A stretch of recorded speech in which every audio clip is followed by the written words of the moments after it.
There's been a lot of talk that the 2024 election is going to come down to the economy and primarily the fear for inflation. Now, there's a stark difference between what Donald Trump wants to do, his economic policies, and those of Joe Biden. Donald Trump stated that if he gets reelected, the first thing he's going to do is deport millions of minorities. And the other thing he says is that he wants to impose strict tariffs to protect U.S. industries, meaning import duties on a lot of countries that want to sell their goods in America. The issue, it seems like the people that really are following Donald Trump sort of like his strongman policy, anti-immigration policy. And it kind of seems like it's sort of like the Christian national trend that's coming forth in this country, you know, anti-immigrant. And that seems to resonate well with Donald Trump's supporters. The issue with tariffs is another scary issue.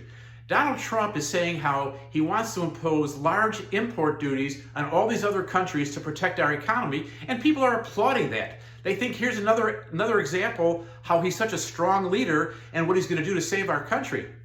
But you have to realize that in 1931, there were two congressmen who passed what is known as the Smoot Hawley Tariff Act. This followed the Roaring '20s, where after World War I, our country was in a state of boom. We were prospering, things were going great, but because of the lack of regulations of the banking industry, we went into a depression. And what Smoot and Hawley did is they wanted to protect American industry by imposing very high and strict tariffs against our trading partners around the world. It backfired.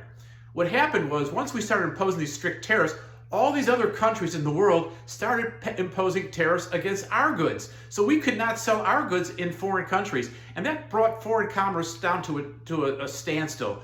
So the whole concept of imposing duties is going to just increase the cost of inflation. And if you start restricting and deporting all these immigrants or the migrant workers, that's going to also probably increase the cost of some wages, but it will also increase the cost of goods. So these two policies, if you look at them carefully, are going to have a negative impact and are going to increase inflation.